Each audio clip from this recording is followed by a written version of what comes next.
Chegou a hora da entrevista do dia com a Denise Campos de Toledo.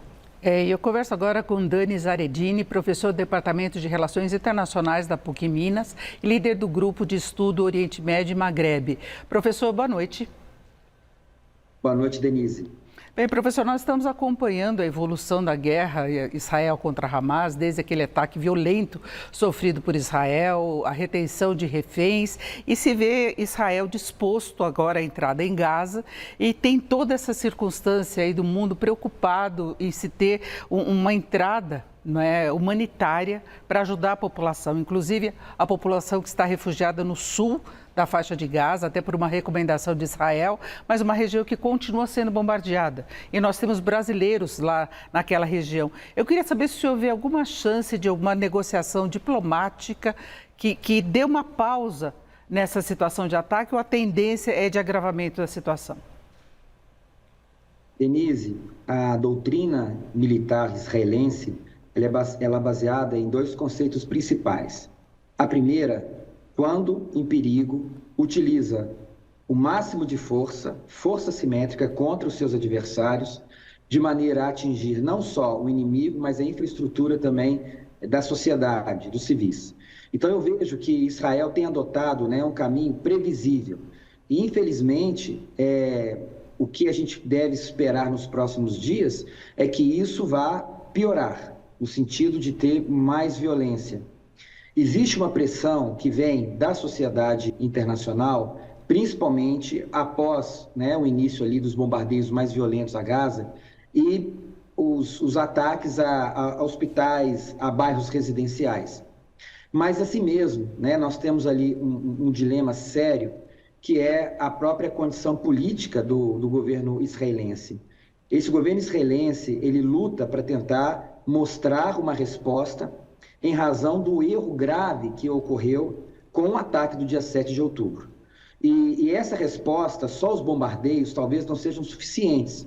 Então, o governo acredita que, com uma incursão por terra, isso vai dar uma impressão à população de que o governo está realmente envolvido com uma solução real, porque não se esperava, nos últimos 50 anos, um ataque como foi feito pelo Hamas a Israel e aos seus civis. Agora, Israel tem que se preparar muito para essa entrada em Gaza, dadas as condições do Hamas de se esconder, não é? Então, tem os civis, que tem sido um grande problema na região, tem os reféns ainda, que não se sabe quantos estão vivos e são de outros países também, não apenas de Israel, e tem ao outro lado, que ele pode enfrentar um conflito também, que é contra o Hezbollah, aí na divisa com o Líbano que não gostaria de entrar na guerra, até pela condição financeira, econômica do país, mas que também o Hezbollah tem feito ataques pontuais, não é?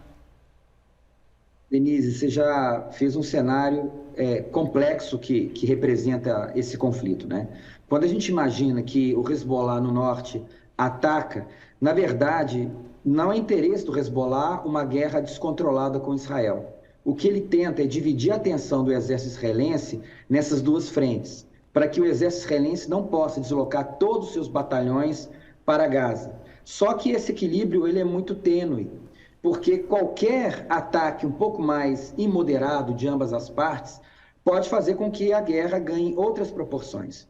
Um outro elemento complicador é que Gaza é uma faixa de terra com um tamanho aproximado de Belo Horizonte, tem 360 quilômetros quadrados aproximadamente, 40 quilômetros de norte para sul e mais ou menos 7 a 10 quilômetros de leste para oeste, com uma população de 2.300.000 pessoas, altamente povoado. E o Hamas teve aí mais de 17 anos para construir um sistema de túneis muito complexo debaixo da terra ali.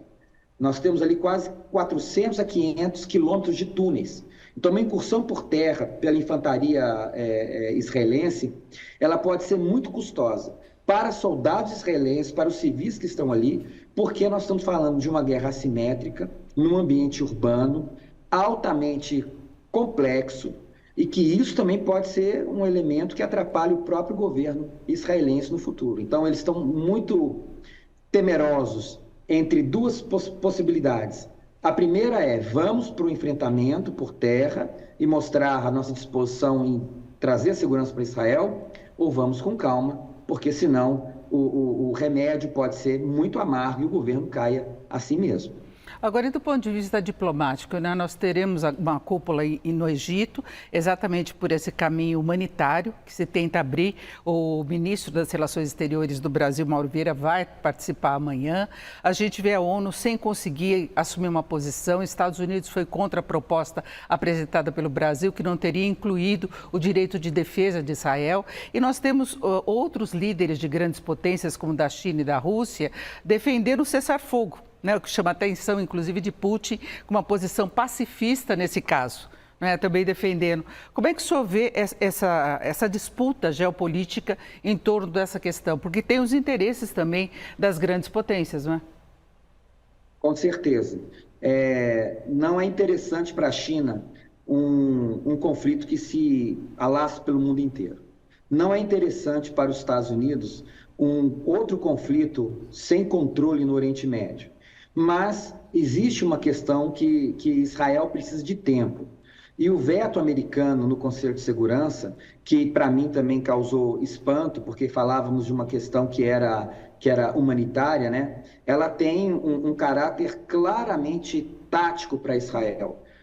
Israel quer tempo para poder entrar e tentar diminuir ao máximo a capacidade de ofensiva ou de contraofensiva do Hamas. E isso tem sido o problema, né? Impedir a entrada de ajuda humanitária, impedir a entrada de alimentos, de combustível, de água, isso é um elemento complicador para Israel, porque nos acordos e nos tratados de paz, no direito humanitário, isso pode gerar um problema seríssimo no futuro para eles, como uma indicação de crimes de guerra.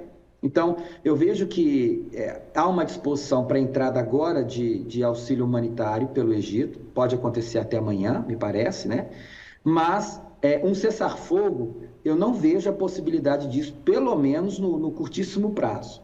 Porque o que Israel vai tentar é avançar ao máximo no sentido de diminuir a capacidade do Hamas de continuar atacando seus foguetes ou de qualquer outro tipo de ação contra os civis israelenses. Agora, por outro lado, para o povo de Gaza, é uma situação de limite, é uma situação complicadíssima, que os hospitais não dão estrutura para os seus pacientes e com ausência, inclusive, de medicamentos básicos para lidar com os feridos nessa guerra. E o senhor vê a condição de o Brasil ter um papel maior nas discussões diplomáticas? Eu vejo, porque o Brasil tem uma tradição de paz. A última guerra que o Brasil participou foi a Guerra do Paraguai, em 1864. Então, o Brasil é um país de diversidade, onde judeus, árabes, libaneses, israelenses, sírios, palestinos se dão super bem. É um país que tem uma tolerância étnico-linguística que é muito importante. E isso cacifa o Brasil a ter uma participação mais neutra.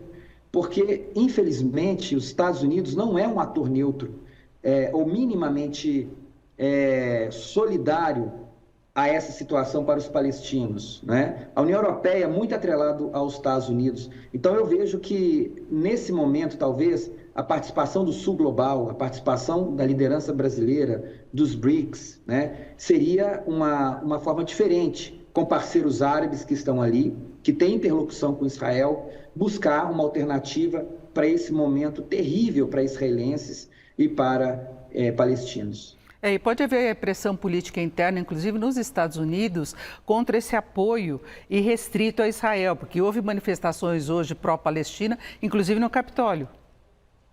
Sem dúvida. Inclusive, eu acredito que a ida do presidente Biden a Israel, no palco, ele vai manter uma defesa irrestrita a Israel.